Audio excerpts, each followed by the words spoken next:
ಅಲ್ಲ, highest seat ನಿಮ್ಮನ್ನು ಗೆಲ್ಲಿಸೋದನ್ನು 96ರಿಂದಲೇ ನಮ್ಮ ಜನ ಮಾಡ್ತಾ ಬಂದಿದ್ದಾರೆ.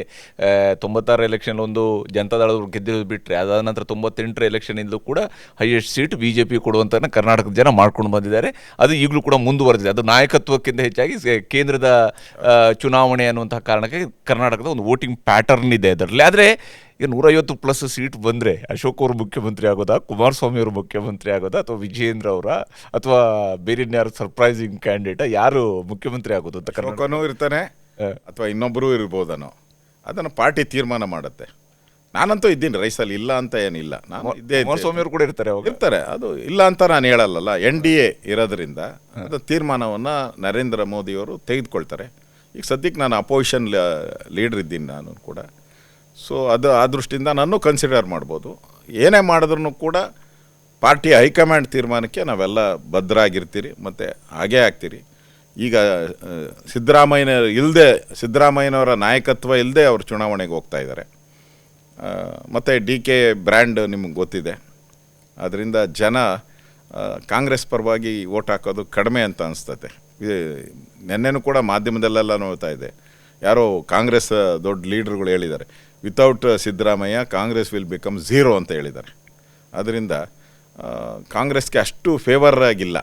DK ಚಾಣಕ್ಯತನ ಮಾಡ್ಬೋದು, ಚಾಣಕ್ಯತನ ಬೇರೆ, ಮಾಸ್ ಲೀಡರ್ಸು ಬೇರೆ.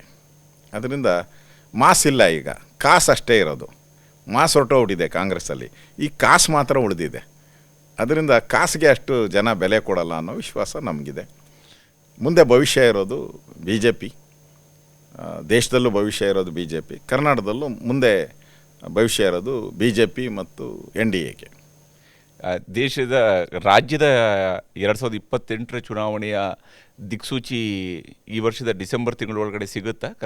ನಮ್ಮ GB ಎಲೆಕ್ಷನ್ ಏನಾದರೂ ನಡೆದರೆ ಗ್ಯಾರಂಟಿ, ಪ್ರಶ್ನೆನೇ ಇಲ್ಲ. ಈಗ GB ಎಲೆಕ್ಷನ್ ಯಾಕೆ ಮುಂದೆ ಆಗ್ತಾ ಇದ್ದಾರೆ? ಪದೇ ಕೋರ್ಟ್ಗೆ ನಾವು ಹಾಕಿದ್ದೀರಿ ಎಲೆಕ್ಷನ್ ಮಾಡಿ ಅಂತ ನಾವು ಕೋರ್ಟ್ಗೆ ಅಪೀಲ್ ಮಾಡಿದಿರಿ. ಒಳ್ಳೊಳ್ಳೆ ಲಾಯರ್ನ ಇಟ್ಟಿದ್ದೀರಿ, ಸುಪ್ರೀಂ ಕೋರ್ಟಲ್ಲೂ ಇದೆ, ಹೈಕೋರ್ಟಲ್ಲೂ ಇದೆ. ನಾವೇ ಕೇಸ್ ನಡೆಸ್ತಾ ಇದ್ರಿ. ಪದೇ ಯಾಕೆ ಮುಂದೆ ಆಗ್ತಾ ಇದ್ದಾರೆ? ಅಲ್ಲ, ಅದು ಶುರು ಮಾಡಿದವರು ನೀವೇ ಅಲ್ವಾ? ಅಲ್ಲ, ನಾವು ಅವಾಗ ನೀವು 26ರವರೆಗೆ ತಂದವರು ಕಾಂಗ್ರೆಸ್ ಅವರು ಅಲ್ಲ. ನಾವು ಅವಾಗ ಡಿವೈಡ್ ಮಾಡಿ ಇದನ್ನ 243 ಅಂತ ಹೇಳಿ ಚುನಾವಣೆ ಸಿಗುತ್ತವೆ, ಕಾರಣಗಳು ಸಿಗ್ತಿರ್ಬೋದು. ಆದರೆ ಈಗ ಪಾಲುದಾರರೇ ಇದ್ದಾರೆ. ಅಲ್ಲ, ಈಗ ನಡೆಸ್ಬೋದಾಗಿತ್ತಲ್ಲ. ಇವ್ರು 3 ವರ್ಷ ಆಯ್ತಲ್ಲ, 3.25 ವರ್ಷ ಆಯಿತು, ಚುನಾವಣೆ ಮಾಡ್ಬೋದಾಗಿತ್ತು. ಅಲ್ಲ, 10ರಲ್ಲೂ ನೀವು ಮಾಡಲಿಲ್ಲ, 2010ರಲ್ಲೂ ಮಾಡಲಿಲ್ಲ. ನೀವು 2010ರಲ್ಲಿ ಮಾಡಬೇಕಾಗಿತ್ತು, 15ರಲ್ಲಿ ಕಾಂಗ್ರೆಸ್ ಬಂದ ಮೇಲೆ ಆಯಿತು. 2020ರಲ್ಲಿ ನೀವು ಮಾಡಬೇಕಾಗಿತ್ತು, ಅಲ್ಲೂ ಮಾಡಲಿಲ್ಲ ನೀವು. ಅದಕ್ಕೆ BJP ಕೂಡ ಸಮಾನ ಹೊಣೆಗಾರರೇ. ನಮ್ಮದು ಇಬ್ಬರು ಮುಖ್ಯಮಂತ್ರಿಗಳು ಚೇಂಜ್ ಆಗೋದ್ರು. ನಾನು ಬೇರೆ ಬೆಂಗಳೂರು ಇನ್ಚಾರ್ಜ್ ಸಿಗಲಿಲ್ಲ, ನನಗೂ ಇನ್ಚಾರ್ಜ್ ಕೊಟ್ಟಿಲ್ಲ. ಬೆಂಗಳೂರು ಇನ್ಚಾರ್ಜ್ ನನಗೆ ಸಿಕ್ಕಿದರೆ 100% ನಾನು ಎಲೆಕ್ಷನ್ ಮಾಡಿಸ್ತಾ ಇದ್ದೆ. ನನಗೆ ಅವಾಗ ಏನೋ ಬೇರೆ ಕಾರಣಕ್ಕೋಸ್ಕರ ನಮ್ಮ ಪಾರ್ಟಿಯಲ್ಲಿ ಬೆಂಗಳೂರು ಇನ್ಚಾರ್ಜ್ ನನಗೆ ಮಾಡಲಿಲ್ಲ. ಮುಖ್ಯಮಂತ್ರಿಗಳೇ ಬೆಂಗಳೂರು ಇನ್ಚಾರ್ಜ್ ಇಟ್ಕೊಂಡ್ರು. ಅದರಿಂದ ಹಿನ್ನಡೆ ಆಯಿತು. ನಾನೇನ ಬೆಂಗಳೂರು ಇನ್ಚಾರ್ಜ್ ಇದ್ದಿದ್ರೆ 100% ಎಲೆಕ್ಷನ್ ಮಾಡ್ತಾಯಿದ್ದೆ. ಯಾಕಂದರೆ ನಾನು ಗೆದ್ದಿದ್ದೀನಿ ಅಂತ. ಸಿದ್ದರಾಮಯ್ಯನವ್ರ ಮುಖ್ಯಮಂತ್ರಿ ಇದ್ದಾಗೆ ನಾನು ಚುನಾವಣೆಯನ್ನು ಗೆದ್ದಿದ್ದೀನಿ. ಅದರಿಂದ ನನಗೇನು ಹೊಸದಲ್ಲ. ಬೆಂಗಳೂರು ನನಗೆ ಪ್ರತಿ ಇಂಚಿಂಚು ಗೊತ್ತು, ನನಗೆ ನಾಡಿ ಮಿಡಿತ ಗೊತ್ತಿರೋದ್ರಿಂದ. ಈಗಲೂ ಚುನಾವಣೆ ಅಷ್ಟೇ. ಈಗ ಕಾಂಗ್ರೆಸ್ ಅವರು ಈ ಕಸದ ಸಮಸ್ಯೆ ಇರ್ಬೋದು, ಇದು ಬೆಲೆ ಏರಿಕೆ ಮಾಡಿರೋದು, ಹಾಲಿನ ಬೆಲೆ, ಎಲ್ಲ ರೇಟ್ ಜಾಸ್ತಿ ಮಾಡಿರೋದ್ರಿಂದ, ಮತ್ತು ಮನೆ ತೆರಿಗೆ ಅಂತೂ ಯದ್ವಾ ಮಾಡಿಬಿಟ್ಟಿದ್ದಾರೆ. ಎಲೆಕ್ಟ್ರಿಕ್ ಕನೆಕ್ಷನ್ಸೇ ಕೊಡ್ತಾ ಇಲ್ಲ. ಭಾಳ ಅಧ್ವಾನ ಸ್ಥಿತಿಯಲ್ಲಿ ಇರೋದ್ರಿಂದ ಕಾಂಗ್ರೆಸ್ ಅವರು ಮುಂದೂಡ್ತಾ ಇದ್ದಾರೆ. ಮುಂದೂಡಿ ಈಗ ಏನೋ ಕೃಷ್ಣ ಬೈರೇಗೌಡ್ರನ್ನ ಮಾಡಿ ಏನೋ ಮಾಡ್ತಾರೆ ಅಂತ ಮಾಡ್ತಾ ಇದ್ದಾರೆ. ಸೊ ಎಲ್ಲ ನೋಡ್ತಾ ಇದ್ದೀರಲ್ಲ, ತೆರವು ಎಲ್ಲ ಕಡೆ ತೆರವು ಅಂತ ಹೇಳ್ತಾರೆ. ಇವ್ರು ಎಲ್ಲಿ ತೆರವು ಮಾಡಿರ್ತಾರೋ ಮಾರನೇ ದಿನ ಅಲ್ಲೇ ಅಂಗಡಿಗಳಿದೆ. ಈ ಕಾರ್ಗಳಂತೂ ಎಲ್ಲೆಲ್ಲಿ ರೋಡಲ್ಲಿ ಇವರು ಸ್ಟಿಕ್ಕರ್ ಅಂಟಿಸ್ತಾರೋ ಅಷ್ಟೇ, ಸ್ಟಿಕ್ಕರೇ ಗ್ಯಾರಂಟಿ. ಅದೇ ದುಡ್ಡು ವೇಸ್ಟ್ ಆಗ್ತದೆ, ಯಾರೂ ತೆಗಿತಾ ಇಲ್ಲ. ಮತ್ತು ಇದೆಲ್ಲ ತೊಗೊಂಡೋಗಿ ಇಡೋಕ್ಕೆ ಎಲ್ಲಿದೆ ಜಾಗ? ಇದನ್ನು ಇಡಬೇಕಾದ್ರೆ ಒಂದು 200-300 ಎಕರೆ ಬೇಕು. ಅಷ್ಟು ವೆಹಿಕಲ್ ಇದೆ ಬೆಂಗಳೂರಲ್ಲಿ. 1,00,000 ವೆಹಿಕಲ್ಗೂ ಜಾಸ್ತಿ ವೇಸ್ಟಾಗಿ ಬಿದ್ದಿದೆ. ಇಡಕ್ಕೆ ಜಾಗ ಎಲ್ಲಿ ಬೇಕು? ಮತ್ತು ಕೋರ್ಟ್ ಕೇಸ್ಗಳು ನಡೀತಾ ಇದೆ. ಅದರ ಮೇಲೆ ಕೋರ್ಟ್ ಅವ್ರು ಪರ್ಮಿಷನ್ ಕೊಡ್ತಾರೆ ಎತ್ತಕ್ಕೆ. ಇವೆಲ್ಲ 108 ಪ್ರಶ್ನೆ ಇದೆ. ಸುಮ್ಮನೆ ಪ್ರಚಾರಕ್ಕೆ, ಒಂದು ಸೋಷಿಯಲ್ ಮೀಡಿಯಾಗೆ ಹಾಕೋಣಕ್ಕೆ, ಯೂಟ್ಯೂಬ್ಗೆ ಹಾಕೋಣಕ್ಕೆ ಸರಿ ಇದೆ ಅಷ್ಟೇ. ಇವ್ರು ಬಂದ ಮೇಲೆ ಕಸ ಒಂಚೂರು ಹೆಚ್ಚು ಕಮ್ಮಿ ಆಗಿದೆಯಾ? ಕಸ ಹೆಂಗಿದೆಯೋ ಅದೇ ಬ್ಲ್ಯಾಕ್ ಸ್ಪಾಟ್ ಹಂಗೆ ಬಿದ್ದಿದೆ. ಎಲ್ಲೆಲ್ಲಿ ಗಾಡಿ ನಿಂತಿದೆಯೋ ಹಂಗೆ ನಿಂತಿದೆ.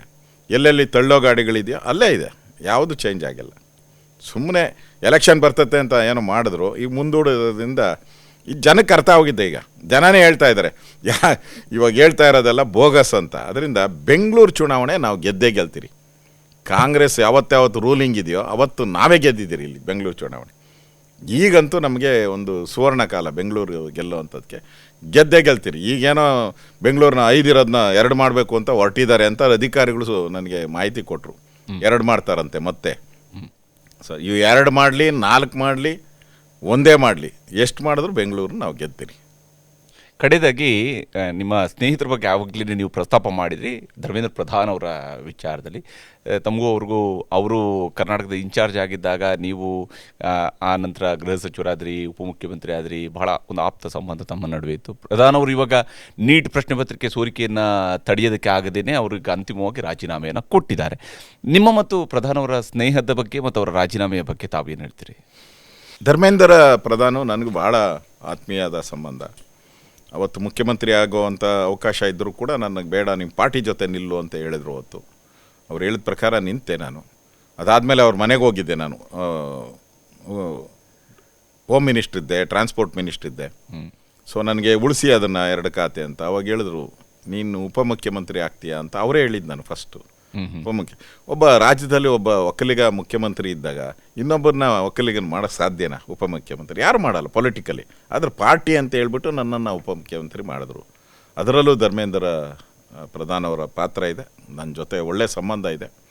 ಇವತ್ತು ಅವ್ರಿಗೆ ನೀಟ್ ವಿಚಾರವಾಗಿ ಒಂದು ರೀತಿ ಪನಿಷ್ಮೆಂಟ್ ಅಂತ ಅನಿಸುತ್ತೆ. ಅವ್ರಿಗೆ ಪನಿಷ್ಮೆಂಟ್ ಕೊಟ್ಟಿದ್ದಾರೆ ಅಂತ, ಮಾಡದೇ ಇರೋ ತಪ್ಪಿಗೆ ಪನಿಷ್ಮೆಂಟ್ ಕೊಟ್ಟಿದ್ದಾರೆ.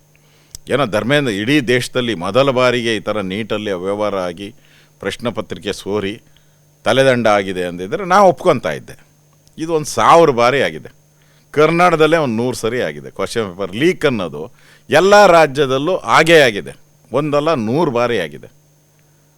ನೀಟ್ ವಿಚಾರವಾಗೂ ಅಷ್ಟೇ. ಹಿಂದೆ ಕಾಂಗ್ರೆಸ್ ಇದ್ದಾಗ, ಮನಮೋಹನ್ ಸಿಂಗ್ ಇದ್ದಾಗ ಎಲ್ಲ ವಿಚಾರ ಸಂದರ್ಭದಲ್ಲೂ ಪ್ರಶ್ನೆ ಪತ್ರಿಕೆ ಸೋರಿಗೆ ಆಗಿದೆ. ಇವತ್ತು ಕರ್ನಾಟಕದಲ್ಲೂ KPSC ಹಾಗೆ ಆಗಿದೆ. ಪಂಜಾಬಲ್ಲೂ ನಡೀತಾ ಇದೆ, ಬೇರೆ ಬೇರೆ ರಾಜ್ಯದಲ್ಲೂ, ಹಿಮಾಚಲ ಪ್ರದೇಶದಲ್ಲೂ ನಡೀತಾ ಇದೆ. ಸೊ ಇದೊಂದು ಟೂಲ್ ಕಿಟ್ ಥರ ಯೂಸ್ ಮಾಡಿ ಧರ್ಮೇಂದ್ರ ಪ್ರಧಾನ ಮೇಲೆ ಒಂದು ರೀತಿ ಆಪಾದನೆ ಬರೋ ರೀತಿ ಮಾಡಿ ಇಡೀ ದೇಶದಲ್ಲಿ ಒಂದು ರೀತಿ ಕಾಕ್ರೋಚ್ ಪಾರ್ಟಿ ಇರ್ಬೋದು, ವಿದೇಶಿ ಶಕ್ತಿಗಳಿರ್ಬೋದು, ಇವತ್ತೆಲ್ಲ ಬಯಲಿಗೆ ಬಂದೇ ಬರ್ತತೆ. ಇವತ್ತು ನೀವು ಮುಚ್ಚಾಕ್ಬೋದು. ಇನ್ನೊಂದು ತಿಂಗಳಾಗಲಿ 2 ತಿಂಗಳಾಗಲಿ ಯಾವ್ಯಾವ ನೀವು ಆ ಸ್ವಿಗ್ಗಿ ಇದೆಲ್ಲ ನೋಡಿದ್ರಲ್ಲ, ಸ್ವಿಗ್ಗಿ ಝೊಮೊಟೊ ಎಲ್ಲ ಪಾಕಿಸ್ತಾನದಿಂದ ದುಡ್ಡು ಕೊಟ್ಟು ಬಂದಿರೋ. ಅವನೇ ಹೇಳ್ತಾ ಇದ್ದ, ಸ್ವಿಗ್ಗಿಯವನೇ ಹೇಳ್ತಾ ಇದ್ದ, ನಾನು ಪಾಕಿಸ್ತಾನದಿಂದ ಹಣ ಬಂದಿದೆ, ಇಲ್ಲಿ ಕೊಡಿ ತೊಗೊಂಡೋಗಿ ಕೊಡ್ತಾಯಿದ್ದೀನಿ. ಬಾಂಗ್ಲಾದೇಶದಿಂದ ಬಂದಿದೆ, ಅಮೇರಿಕಾದಿಂದ ಬಂದಿದೆ. ಮೀನ್ಸ್ ಅಲ್ಲಿ ಪಾರ್ಟಿಸಿಪೇಟ್ ಮಾಡ್ತಾ ಇರೋರು ಒಂದು 10% ಜನ ರಿಯಲ್ ಇರ್ಬೋದು. ಇನ್ನು 90% ಜನ ಬೇರೆ ಬೇರೆ ದೃಷ್ಟಿಯಿಂದ. ಯಾರ್ಯಾರು ನರೇಂದ್ರ ಮೋದಿಯನ್ನು ಇಲ್ಲಿ ಟಾರ್ಗೆಟ್ ಧರ್ಮೇಂದ್ರ ಪ್ರಧಾನ್ ಅಲ್ಲ, ನರೇಂದ್ರ ಮೋದಿ ಟಾರ್ಗೆಟ್. ನರೇಂದ್ರ ಮೋದಿ ಮೇಲೆ ಯಾರ್ಯಾರು ದುಷ್ಟ ಶಕ್ತಿಗಳು ಟಾರ್ಗೆಟ್ ಮಾಡ್ತಾಯಿದ್ರು ಅವರೆಲ್ಲ ಒಟ್ಟಾದರು. ಅವರೆಲ್ಲ ಒಟ್ಟಾಗಿ ಒಂದು ಅವಕಾಶ ಇತ್ತು. ಇಶ್ಯೂ ಚೆಂದಾಗಿತ್ತು. ಸತ್ತಿದ್ರು ಮಕ್ಕಳು, ಮತ್ತು ನೀಟಲ್ಲಿ ಲೀಕ್ ಆಗಿರೋದು ಸತ್ಯ ಇತ್ತು. ಇಶ್ಯೂ ಚೆಂದಾಗಿತ್ತು. ಈ ಇಶ್ಯೂನ ಉಪಯೋಗ ಮಾಡಿಕೊಂಡು ದುಷ್ಟಶಕ್ತಿಗಳ ಕೈಗೆ ಇವತ್ತು ಸಿಕ್ಕಿ ಧರ್ಮೇಂದ್ರ ಪ್ರಧಾನ್ ಅವರು ರಾಜೀನಾಮೆ ಕೊಡುವಂಥ ಪರಿಸ್ಥಿತಿ ಬಂದಿದೆ. ಬಟ್ ಪರಿಸ್ಥಿತಿ ಬಂದಿದೆ ಅನ್ನು ಕೊಟ್ಟಿದ್ದಾರೆ. Dharmendra Pradhan actually street fighter. ಅವರು ಕೂಡ ಹೋರಾಟದ ಮುಖಾಂತರನೇ ಅವರು ಕೂಡ ರಾಜಕಾರಣದಲ್ಲಿ ಬಂದು ಇವತ್ತು ಕೇಂದ್ರದ ಮಂತ್ರಿ ಆಗಿದ್ದಾರೆ. ಅವರು ಕೂಡ ಒರಿಸ್ಸಾದಲ್ಲಿ ಮುಖ್ಯಮಂತ್ರಿ ಆಗಬೇಕಾಯ್ತು. ಅವರು ಕೂಡ ಇವತ್ತು ಕೇಂದ್ರ ಮಂತ್ರಿ ಆಗಿದ್ದಾರೆ. ನನಗನ್ಸ್ತೈತೆ ಅವರು ಈ ಸೋಲೆ ಮುಂದೆ ಅವ್ರಿಗೆ ಗೆಲುವಾಗ್ತೈತೆ. ಮುಂದೆ ಮೋದಿಯವರು ಅವ್ರಿಗೆ ಒಳ್ಳೆಯ ಅವಕಾಶ ಕೊಡ್ತಾರೆ. ಈ ಸೋಲೆ ಗೆಲುವು ಅಂತ ನನಗನ್ಸ್ತೈತೆ. ತಪ್ಪಿಲ್ಲದೆ ಅವರು ಸಿಕ್ಕಾಕ್ಕೊಂಡ್ರು. ನನಗೂ ಬೇಜಾರಾಯಿತು, ನೋವಾಯಿತು. ಸೊ ಭಗವಂತನ ಇಚ್ಛೆ ಇದೆ, ಅವ್ರಿಗೆ ಮುಂದೆ ಒಳ್ಳೆಯ ಅವಕಾಶ ಸಿಗುತ್ತೆ ಅನ್ನೋ ವಿಶ್ವಾಸ ನನಗಿದೆ. ಆದರೆ ಈ ಜೆನ್ಜಿ ಹೋರಾಟಗಳು ಸರ್ಕಾರಗಳ ವಿಚಾರದಲ್ಲಿ ಯಾವುದೇ ರಾಜಕೀಯದ ವಿಚಾರಗಳಿಲ್ಲದೇ ನಾವು ಸರ್ಕಾರಗಳಿಂದ ನಮಗೆ ನ್ಯಾಯ ಸಿಗಬೇಕಿದೆ ಅನ್ನೋಂಥ ಕಾರಣಕ್ಕೆ ನಡೆಸುವಂಥ ಹೋರಾಟವನ್ನು ಟೂಲ್ ಕಿಟ್ ಈ ರೀತಿಯಾಗಿ ಹೇಳುವಂಥದ್ದು ಎಷ್ಟು ಮಟ್ಟಿಗೆ ಸರಿ ಅಂತ ಹೇಳಿ? ಹಾಗಾದರೆ ವಿದ್ಯಾರ್ಥಿಗಳಲ್ಲಿ ಈ ರೀತಿಯಂತ ಪ್ರಶ್ನಿಸುವಂತಹ ಮನೋಭಾವನೆ ಇರೋದಿಲ್ವಾ? Exactly correct. ಪ್ರಶ್ನೆ ಮಾಡೋದು ಪ್ರಜಾಪ್ರಭುತ್ವದಲ್ಲಿ ಪರ್ಫೆಕ್ಟ್ ಇದೆ, ಮಾಡಬೇಕು, ಮಾಡಿ. ಈಗ ಅವಕಾಶ ಕೊಟ್ಟರು ಅಲ್ಲಿ ಪ್ರೊಟೆಸ್ಟ್ ಮಾಡೋಕ್ಕೆ, ಅಲ್ಲಿ ಮೋದಿಯವರು ಕೊಟ್ಟರು. ನಮಗಿಲ್ಲಿ ಪ್ರೊಟೆಸ್ಟ್ ಮಾಡೋಕ್ಕೆ ಅವಕಾಶ ಕೊಟ್ಟಿದ್ರ ನೀವು ಕಾಂಗ್ರೆಸ್ ಅವರು? ಇಲ್ಲಿ ಹುಬ್ಳಿಯಲ್ಲಿ ಆಯ್ತಲ್ಲ, ಹುಬ್ಳಿ ಧಾರವಾಡದಲ್ಲಿ ನೀವು ಕೊಟ್ಟೇ ಇಲ್ಲ. 6 ತಿಂಗಳು ಅವ್ರಿಗೆ 10 ಸಾರಿ ಪರ್ಮಿಷನ್ ಕೊಟ್ಟರು ಕೊಡಲಿಲ್ಲ. ನಾನು ಪರ್ಮಿಷನ್ ತೊಗೊಂಡು ಹೋರಾಟಕ್ಕೆ ನನ್ನ ಹೆಸರಲ್ಲಿ ಹೋರಾಟ ಮಾಡೋದಕ್ಕೆ ಅವಕಾಶ ನೀವು ಮಾಡಿಕೊಟ್ರಿ. ಈ ಹೋರಾಟ ಮಾಡ್ತಾ ಇದ್ದೀರಲ್ಲ ಈಗ ಎಲ್ಲ ರಾಜ್ಯದಲ್ಲೂ ಎಲ್ಲೆಲ್ಲಿ ನಡೀತಾ ಇದೆ ಅಲ್ಲೆಲ್ಲ ನೀವು ಕಾಕ್ರೋಚ್ಗಳು ಹೋಗ್ಬೇಕಲ್ಲ. ಕಾಕ್ರೋಚ್ ಡೆಲ್ಲಿಯಲ್ಲಿ ಮಾತ್ರ ಕಾಕ್ರೋಚ್ಗಳು ಮನೆಗಳಿಗೆ ಸೇರ್ತಂತೈತೆ ಅಂದರೆ ಬೇರೆ ರಾಜ್ಯದ ಮನೆಗಳಿಗೂ ಹೋಗಿ ಕಾಕ್ರೋಚ್ಗಳು ಕೆಲಸ ಮಾಡಬೇಕಲ್ಲ. ಅಲ್ಲೇ ಯಾಕೆ ಮಾಡ್ತಾ ಇಲ್ಲ? ಈ ಕೇಜ್ರಿವಾಲ್ ಸರ್ಕಾರ ಇದೆ ಪಂಜಾಬಲ್ಲಿ, ಅಲ್ಲಿ ಪ್ರಶ್ನೆ ಪತ್ರ ಲೀಕ್ ಆಗಿ ದೊಡ್ಡ ಗಲಾಟೆ ನಡೀತಾ ಇದೆ. ಅಲ್ಲಿ ಕಾಕ್ರೋಚ್ ಪಾರ್ಟಿಗಳು ಪತ್ತೆನೇ ಇಲ್ಲ. ಇಲ್ಲಿ KPS ಇದು ಪಶು ವೈದ್ಯರದು ನಾನೇ ಮಾಡಿದ್ದೀನಿ. ಪಶು ವೈದ್ಯರದು ಎಲ್ಲ 4-5 ಆ ವರ್ಷದಲ್ಲಾಗಿರೋ ಎಲ್ಲ 4ರಲ್ಲೂ ಕೂಡ ಬೇರೆ ಬೇರೆ ಜಿಲ್ಲೆಗಳಿಗೆ ಕರ್ಕೊಂಡೋಗಿ ಟ್ರೈನ್ ಮಾಡಿ ಕರ್ಕೊಂಬಂದು ಇಲ್ಲಿ ಎಕ್ಸಾಮ್ ಬರೆಸಿದ್ದಾರೆ. ಇಲ್ಲಿ ಎಲ್ಲೋದ್ರು ಕಾಕ್ರೋಚ್ಗಳು? ಇಲ್ಲಿ ಪತ್ತೆ ಇಲ್ಲ. ಹಿಮಾಚಲದಲ್ಲಿ ಪತ್ತೆ ಇಲ್ಲ. ಎಲ್ಲೆಲ್ಲಿ ಕಾಂಗ್ರೆಸ್ ಪಾರ್ಟಿ ಇದೆಯೋ ಅಲ್ಲಿ ಕಾಕ್ರೋಚ್ಗಳು ಇರಲ್ಲ. ಎಲ್ಲೆಲ್ಲಿ ಕಾಂಗ್ರೆಸ್ ಪಾರ್ಟಿ ಇರಲ್ಲೋ ಅಲ್ಲೆಲ್ಲ ಮನೆಗಳಲ್ಲಿ ಕಾಕ್ರೋಚ್ ಬರುತ್ತೆ. ಇದನ್ನು ದೇಶದ ಜನ ಬೇಗ ಅರ್ಥ ಮಾಡ್ಕೊತಾರೆ ಅಂತ ಅನಿಸುತ್ತೆ ನನಗೆ. ಥ್ಯಾಂಕ್ ಯು ಅಶೋಕ್ ಅವರು, ಇಷ್ಟೊತ್ತು ನಮ್ಮ ಜೊತೆಗೆ ಜಾಯ್ನ್ ಆಗಿ ತಮ್ಮ ಅಭಿಪ್ರಾಯಗಳನ್ನು ಭಾಳ ವಿಸ್ತೃತವಾಗಿ ಮಾತಾಡ್ತೋದಕ್ಕೆ.